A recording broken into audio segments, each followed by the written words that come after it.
Okay, so.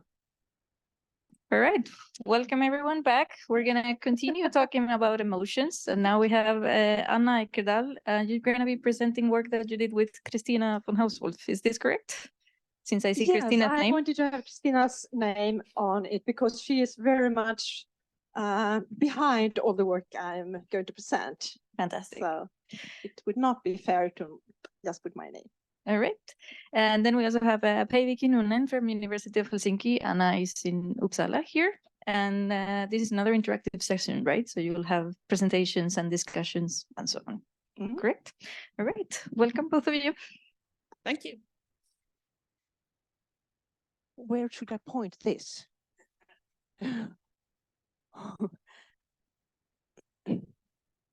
Yeah. Right. I want to go back. Yes. Yep. Should I say something now? Yes. Okay, so this is our beginning. We didn't study emotions, but that's what we found.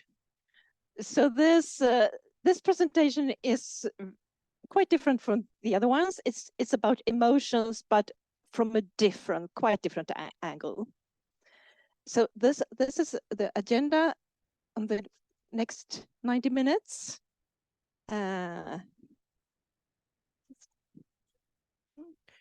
We are both teachers, so we truly plan to engage you. So prepare for plenty of discussions and sharing your ideas with others. This is a pre-warning. Two teachers having 90 minutes of your time, so we will try to make best out of it. This will be magical. I'm sorry to interrupt you. I'm a teacher, but also tired, and I told you the wrong time. You have until 3:30, so it's 75 minutes. So but it's still, we talked about the flexibility. I'm so sorry, I'm tired. Your loss, of course. Okay, I'm going to talk about a research project that I've been leading that is called Hands-on in Computer Programming Education, Understanding Educational Effects and Brain Processes. So I'm a teacher. I've been teaching many things, for example, CS1, many times, with different groups of bachelor, master students, all kinds of students. In Sweden, students are allowed to do the exams basically almost as many times as they want. They can retake the exam, it doesn't cost them any money. And in CS1, still, there are students who take the final exam again and again and again because they fail. And there is a rule that if students have failed a number of times, that I guess Mats can tell you about if you're very interested in numbers, they are allowed to, oh, Aletta is the one who can tell you, yes, sorry about that. 5. If the students have failed 5 times, which many students do, they are allowed to contact the department and get a different kind of examinations. Yes, and we have a protocol for this. So now and again, there come master and bachelor students in the end of their study program and basically say, I have 1 course left, CS1. It happens less because we are so good teachers, so we have changed the course, of course. When these students come, we used to ask them, how did you study? And those who are teaching to programming, tell me, what do you believe they answer if they have taken the exam 5 times? How did they study? Memorizing with this. Sorry, we just need to do it for Zoom. So you said memorizing the code? Yeah, yes, they could say that. Another answer? Yes? They read the book. So I read the book and I read the lecture notes and I studied so hard, and they probably learned by heart everything. And we say, yeah, sure, This is what we expected on. These are students who take very theoretical programs. They are used to study the theories, reading, getting it, and passing the exam with flying colors, as they said in Zimbabwe. I don't know if they say it anywhere else in the earth. And then we say, well, in programming, actually, you have to put your hands on the keyboard and you have to code. And this is, I've never met a person who has been teaching programming who disagree with me. Anyone here who challenge this? Mats believes that you can become a good programming and just reading the book. No, but maybe you can be a good programmer without actually doing the typing. That might be something that scares you for some reason, and you can be structuring the code, you can be doing a lot of stuff that's really good programming, but get stuck at the end for. Right. But I guess, no, I think you're right. I mean, to break that, you want to sit there and program, but I think you can be a good programmer without the last step. So that's my point. Alison.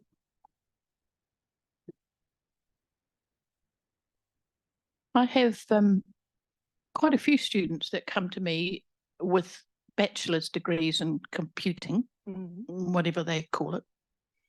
And I say to them, okay, well, have you done any programming? Oh, yes. What languages do you know? I know C++ and Java. Well, have you ever written anything? Oh, no, I've just read the book. So there must be some teachers somewhere that believe that.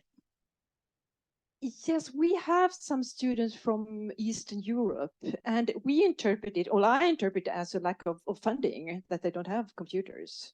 It's not a lack of funding. It's just this is the way we teach. It's by rote. So read maybe the book and repeat it back to me, but you don't have to touch a computer, and then you apparently know 2 new languages. Yes, our experience is that those students have a problem when they enter our master programs. Yeah. Sorry, this is somewhat unrelated, but I just want to make a comment on what the final step is, because I don't think necessarily you have to actually put your hands on the keyboard. I was studying together with a friend who has a severe mobility, it's called disability. So he couldn't actually touch his keyboard, but we would reason instead, and we would type together, or I would be typing, but we would code together. And he's pretty good at programming. Oh, that was interesting. Anyway, so this was my deep experience. And I had been thinking about this since I studied, I have a teacher degree. And they only talked about conceptual learning. And I thought, hey, what about doing the things? And when I was teaching math, my students said, Anna, you can explain it so well, we understand it, and we can't solve the problem. Because they had to sit down and work. And it's similar in programming. But let us say most students seem to need to put their hands on the keyboard. Yeah.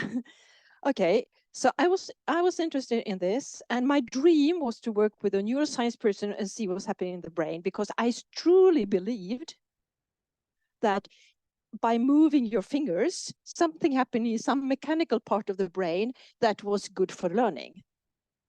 That was my interpretation. So I got the opportunity to work with a researcher from neuroscience and people from education and research from computing education, of course. And this is what we say, we jointly aimed at building a model of learning programming hands-on. That means you put your hands on a keyboard. Okay, so we got this funding. We were 4 seniors, and we were supposed to be 3 PhD students, but we only got funding for 2. So Kristina did the work of 2 PhD students. That's why I have to have her name on this. So, and we started to look in the literature, and we had to go, because in computing education, everyone knows that you have to. No one has really researched why this is. I was interested, what happens? What are the mechanisms behind? Why do you have to put your hands on the keyboard? And there's almost nothing there. I mean, some research says that students say, I have to code myself. And that's about, so we looked into math education research and neuroscience research and education research, psychology research, and okay, my computer died. And we found a number of factors suggested that could explain the learning effects from working hands-on. So, and there are studies that investigate these one factor at a time, or maybe two. So it has to do with, it increases motivation, it decreases stress, it has to do with, I had my list here, which is gone now. It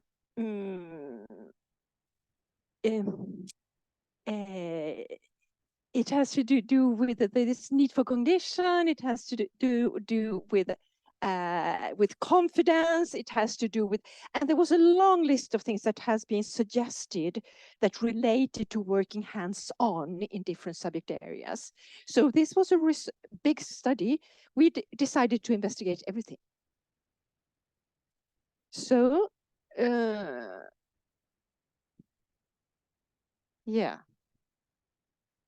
No, here it comes. Okay, so we designed the study in this way with 3 parts. One controlled classroom study, where we had novice high school students who had never programmed before. And we were teaching them Java programming for 3 hours. And they worked in pairs. And one was at the keyboard, and one was beside, like pair programming, but they never switched. So half of the group worked hands-on and half hands-off. And then the day after, they went to the fMRI scanning, and they were solving programming problems in the fMRI brain scanning. And then there was a 3rd part. It was an authentic classroom study following a CS1 at class as KTH.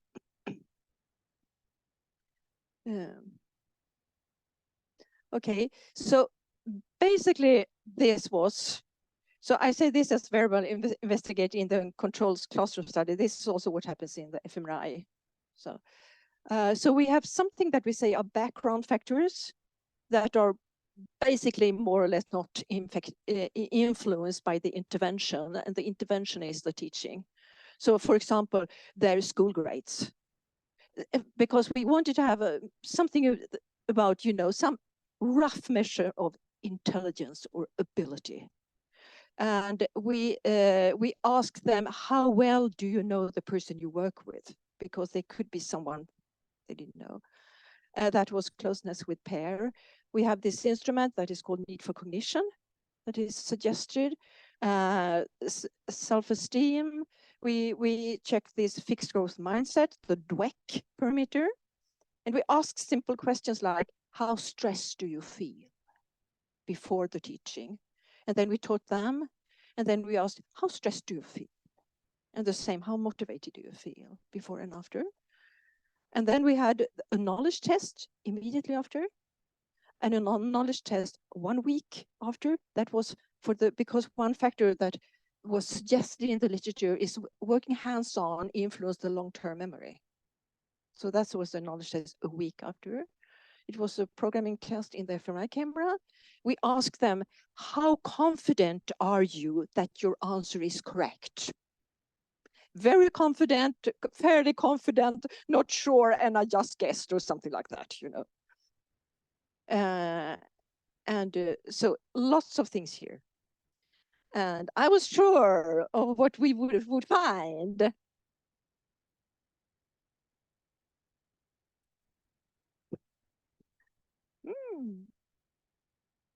This is very, okay. So there were no difference between the hands-on and hands-off on the knowledge test. And I thought, what?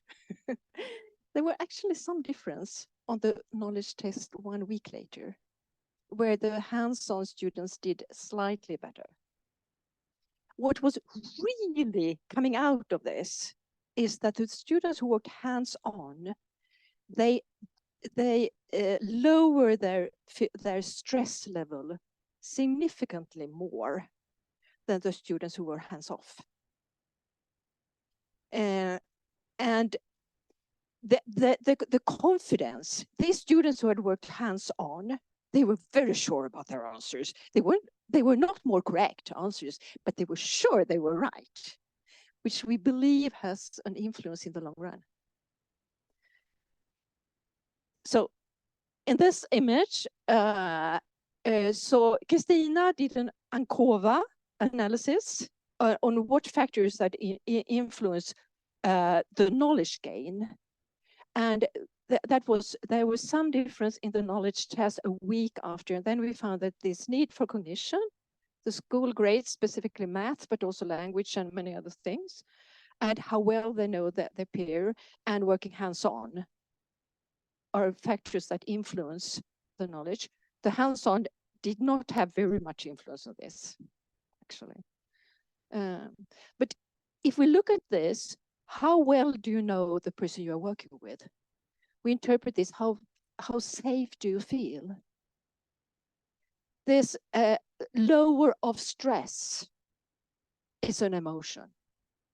The confident is an emotion. So what came out of it was lots of emotion. And we just, what should we do with all this? This is not what we expected.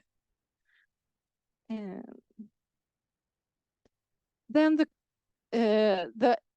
effort. So I'm going to read this out, and I would refer to the Andreas Lidström's PhD if you want to read about the fMRI study. He was a PhD in fMRI. So stronger or weaker students show different patterns in the brain. And the left frontal lobe, which includes a language area. I just have to add this because this is a discussion in computing education research, if it's math or if it's language. It was very much language areas that they saw involved in these novices. It played a central role, and this left frontal lobe connects information and execute deductive inferences. So this is my interpretation of what the neuroscience people they say that the left frontal lobe's activity is sensitive to self-esteem and predicts long-term memory. So learning hands-on has a positive effect of this area. And this classroom study, I don't think you're very surprised when you see that learning to program was experienced as an emotional roller coaster. A peer student could be a comforter. So there were lots of emotions involved in this. And of course, we want to, this is my baby, we want to continue this. And the hypothesis now that we have is that we were going to investigate if working hands-on lower cognitive load in the brain. And if so, it has a positive impact on learning. And we want to go deeper into these emotions, that emotions in some way influence cognitive load, that influence the learning outcome. So this is our future work. So we are going to dig deeper into emotions, the role of emotions for learning. And we are actually going to use hands-on as a trigger for positive emotions if we get the funding for the next study.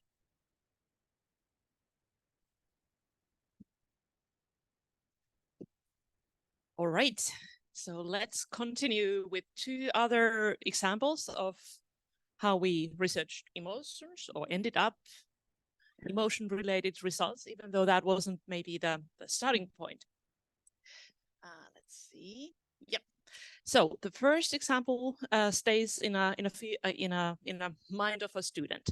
So this I'm actually now just giving you the brief summary of the main results of a research that we did with Beth Simon a few years back. And in this study, we interviewed and followed CS1 students throughout their course. So we interviewed the same group of students a few times throughout the course that they were studying.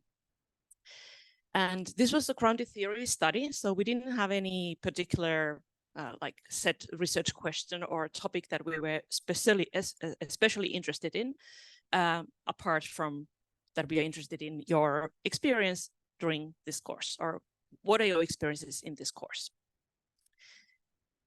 And guess what we found? First interviews were very like almost formal, because students didn't know me and I didn't know them, so they were quite polite and yeah, it's going okay, yeah, it's hard stuff, but yeah. The next interview, getting tired. This is hard. I'm not getting it. I'm frustrated. Third interview, I'm hungry. I'm this close to leave CS. I'm this close to leave the university. My work is my program is not running, it's not compiling, it doesn't do anything, and all my friends are doing better than I am. Like, everybody's saying that, so somebody must be interpreting the situation quite differently. So there were actually two main things that sort of emerged from the interview data, and those two things were self-efficacy judgments, different ways of judging what is my self-efficacy concerning programming ability. And the second was emotions. And those two tended to sort of occur at the same time, always. I'm feeling I'm confident, I'm good at programming because I'm feeling very happy and accomplished and so on. Or the other way around, I'm feeling very frustrated and angry, and therefore I'm not very good at programming. So those were the sort of lines of thoughts that we heard a lot. So once we did the analysis, we found out that we were able to put those experiences in in 4 different categories. And first category is very something that you expect. Actually, the 2 first categories are something that you expect as a teacher to happen. So when students were able to complete their programming assignment, some of them were feeling very happy and accomplished, and they felt that, yes, I'm good at programming. Very logical conclusion, right? Another sort of logical or known something that we can expect as a teacher is that when you fail to do your programming assignment, or you get a very low grades for assignment, you might feel that I'm not very good at programming. So that was also something that we expected to see in our data. Can you imagine what are those 2 other categories that we found, or experiences? Prepare yourself. Severe hindsight. There were cases when students were actually doing quite well. They were able to do their programming assignments, not more time spent than usual, but they still felt that I'm not good at this. I'm not good at programming. Maybe I should leave. Maybe I should find another major. And this is quite alarming, because as a teacher, that's what you see. You see only that who is able to do the assignments and who is not, but you don't see beyond. So how do the students then interpret the situation? And the final category that we found was the ones or the experiences where students were actually failing or not doing so great, not able to do their assignments, but they still have the confidence that yes, I'm able to do this. Maybe not today, but maybe tomorrow I will conquer. And those are the kind of situations that we would like as a teacher to see, right? We know that our students will struggle while learning to program. It's something that happens to everyone. But we would love our students to have that confidence that even though today I'm struggling, tomorrow I will succeed. All right, so those 4 like stories were like typical stories that we heard during the interviews. So we of course ask more specific questions like, okay, what was the situation or the context where you felt this, or when you made this self-efficacy judgment. And emotions came up really frequently, and quite strong emotions to that matter. So I'm good at this experience. People were happy, accomplished. When they were sort of still succeeding, but felt that they are not very good at it, they felt pathetic, feel stupid, silly, stupid, quite strong negative emotions that you would not want your students to face or feel. And then on the other hand, when students were not accomplishing or not able to do their assignments, they were feeling annoyed and frustrated and apprehensive. So 3 out of the 4 scenarios that we heard were were the times when students were feeling quite negative emotions. Of course, the severity of the emotion varied a lot. So sometimes only like mildly frustrated, but sometimes very highly frustrated or angry or whatever. But now the question is then, as a teacher, I mean, especially if you're teaching a large classes, you don't see the students' emotions, or mostly you don't see students' emotions. You only see, you know, your learning management system provides you the list of students who have made or are doing the assignments in a speed that they should be doing it. But you don't see how they experience the class. And thinking about the students' well-being and mental health, I'm not sure how good it is to have those very severe or strong negative emotions. And I was just wondering, how well do we as teachers give tools for our students to deal with these situations? Maybe just, you know, talking about it, that, you know, learning the program might be very emotional, might help some students. But I don't know, maybe there would be some other tools or aspects that we as a teacher could maybe also add to our classes to help our students to go through these emotions. All right, so that was the one example, or another example of the students' emotions and how they are connected to the self-efficacy perceptions. And as we know, the self-efficacy perceptions are highly connected to the motivation and how much time students put to the studies and so forth. So it's a relevant issue when it comes to learning. Another example comes from the teacher's point of view. So teachers, well, we are there always. Students graduate and move on, but we as teachers continue teaching throughout our careers at the academia.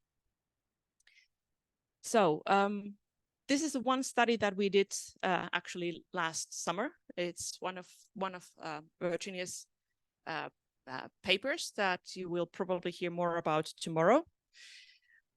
And teachers' emotions was only one part of the bigger study, but here I have picked the emotion part. So in this study, we were interested in teachers' emotions, and especially how happy teachers are, or willing teachers are to show emotions in the classrooms in front of their students. And now we are just scratching the surface. So this is a large question in general, but in this study we wanted to get an overview. What are the teachers' perceptions of showing emotions in classrooms? Is it okay? And if not, which emotions it is okay to show, and which ones it's not okay to show, and the reasons for those situations. The general finding was that positive emotions were shown more often than the negative ones. It's socially more acceptable to show positive emotions than negative ones. Students show some positive emotions because they want to first of all, to help. They think that it helps students to learn some important competencies, like being there and trying to very hard to study. And that it also helps students to motivate and go through some of the difficult situations as well, to show that it's normal to be frustrated, or it's normal to be to feel pride of what you have done. But then there were also a group of teachers who felt that no, emotions and teaching are not to be shown together, or they don't belong together. So it's, as a teacher, I should, convey my content and be like neutral person, and I'm not supposed to show positive or negative emotions. That doesn't belong to the classroom. I don't want to show the whole of me as a person. I'm the expert of the knowledge. So, and there were plenty of reasons why not to show emotions. There are some social norms that in this culture, it's not okay to show, especially negative emotions, or some of the positive emotions as well were mentioned as something that you should not show. Or then the last one was a reason for not showing emotions was very sad one. I don't like computing, or I don't feel pride about computing, and therefore I don't show pride when I'm teaching, or I don't like teaching, so I can't really show enjoyment or fulfillment when I'm teaching. And that raises a question like, oh dear, yeah, I'm not sure this is a very nice job for you then. I mean, if you don't enjoy teaching, then having to teach is probably not the ideal situation. So what else could I sort of highlight from that study? We didn't have enough background information on the people who answered the survey, but anyway, from the open-ended questions, it became very clear that showing or not showing emotions is very culturally is affected culture. The culture affects it quite a lot. In some cultures, it's definitely not allowed or preferred to show any emotions or some particular emotions, whereas in other countries or cultures, it's more welcomed or even expected. And it's seen as a powerful tool to excite and motivate students to show your own excitement towards computing or towards whatever was taught in those courses. Frustration was one of the most interesting emotions, in a sense that people elaborated a lot on why they show frustration or don't show frustration, because it tended to have like it tended to be like two-way street. On one hand, teachers wanted to show frustration on situations when, for example, technology wasn't working, or the university as a system was throwing lemons to the table, and they wanted to show their frustration on the system. However, there were quite a few teachers who said that, no, I do show frustration, but I never, ever show frustration when my student is struggling or producing something very poor quality work. So that's not the appropriate place to show my frustration. I am frustrated in situations like that, but I don't want to show that to the student, because, my students are trying very hard. Pride was another interesting emotion. Clearly, there are some cultural differences in some cultures or places. It's very like preferred that, yes, when my students are succeeding, I show that I'm very proud of them. Whereas in some other cultures, people said, or teachers said that, nope, you should never be proud. It's a bad thing, so I don't show pride. But anyways, We only had like short answers to our open-ended questions, so we definitely need more, do some more research on this and have some maybe interview type of data to get more teachers' experiences regarding the emotions when teaching. And I assume that, you know, the emotions, when we know that the emotions are connected to students' well-being and self-efficacy perceptions, so I think the same applies for teachers as well. So as a teachers, we are whole persons. We cannot like cut some parts of ourselves outside and expect to be enjoying our work in a long run. For an hour or so, you can of course just present one side of yourself, but thinking about our careers, it takes a few decades. So maybe it would be more healthy and better for us if we could be presenting authentic selves, the whole of us. All right, that was the background. Oh, the questions first. That's a good idea. Maybe a few questions or clarifying questions before we go to the discussions.